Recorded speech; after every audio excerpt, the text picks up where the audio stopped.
Bonne année, meilleurs vœux, la santé, l'argent, tout ce que vous voulez, bref, faites votre vie cette année. C'est 2020, c'est une nouvelle décennie, profitez-en. Bonjour, bienvenue dans cette nouvelle vidéo, je suis très content. On voit un petit bout de mon lit, c'est pour m'accouter, c'est parfait. Aujourd'hui on se retrouve pour la première vidéo de l'année, bon on va dire que la rétrospective 2019 ça faisait partie du passé. On se retrouve pour parler de ce qu'il y a derrière moi, qui est ma bibliothèque.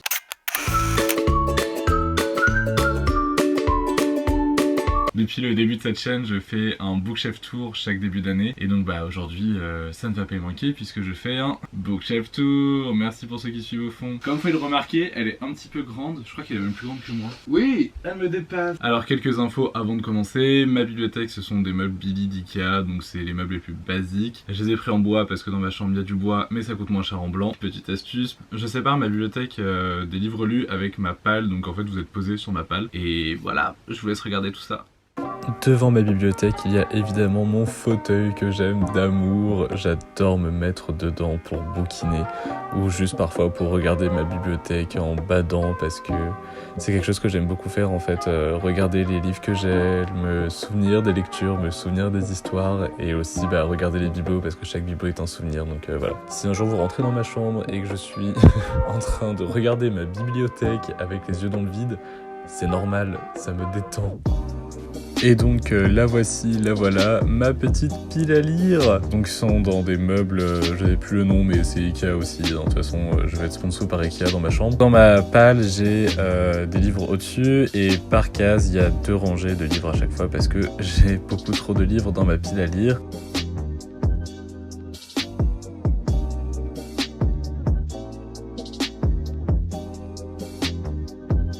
Et surtout cette année, je me suis mis à la lecture numérique, j'avais toujours hésité à le faire, je m'y étais un peu mis et là cette année j'ai passé le cap et du coup j'ai eu une liseuse, donc je suis très heureux. En fait tous les livres que j'ai en papier, j'essaye de les télécharger pour les mettre dans ma liseuse parce que ça prend moins de place et par exemple pour dans les transports c'est plus pratique la liseuse et même pour en cours c'est comme ça je peux les continuer sur mon ordinateur pendant que le cours se passe. Voilà, ne faites pas comme moi.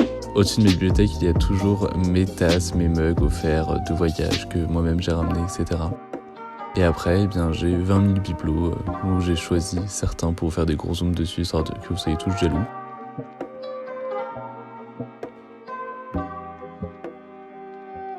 Alors nous voilà qui entrons en 2020 avec une bibliothèque déjà bien remplie. Je ne range pas mes livres par maison d'édition ou par auteur ou machin, enfin si par auteur mais avec un H parce qu'en fait j'aime bien que mes livres fassent la même taille sur une étagère mais bon vous allez voir que c'est pas toujours le cas.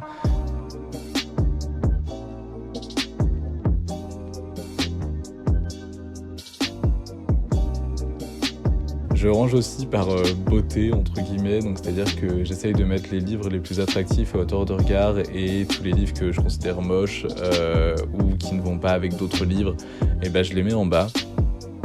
Et je les cache avec d'autres livres que je trouve plus beaux. Je garde tous mes livres, j'ai du mal à les vendre, donc c'est-à-dire que j'arrive pas à m'en séparer. Des fois, j'en enlève 1 ou 2, mais c'est plutôt dans ma palle plus que dans ma bibliothèque. Ce qui fait que j'ai des livres qui datent de quand j'étais tout petit, des livres que je n'ai pas aimés, qui sont dans ma bibliothèque, mais en fait, je considère qu'une lecture, c'est une lecture. Et donc, à partir du moment où je t'ai lu, tu as le droit d'être dans ma bibliothèque et...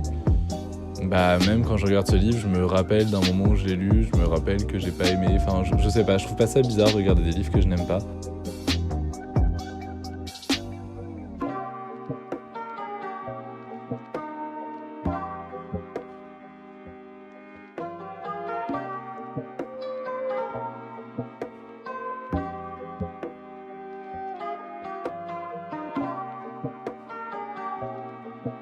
Je garde toutes mes lectures parce que je veux que plus tard dans ma maison, quand j'aurai des gens ou des enfants qui viennent, ce soit vraiment comme un monde où ils se disent je rentre dans cette pièce ou dans cet endroit et je repars avec la certitude d'avoir une nouvelle histoire à lire, d'avoir un nouveau monde à découvrir. En fait, limite, j'ai envie de devenir une bibliothèque municipale à moi tout seul, je sais pas, c'est bizarre de dire ça, mais c'est mon objectif, c'est d'avoir une pièce bibliothèque et de m'y sentir bien entouré de mes 20 000 livres.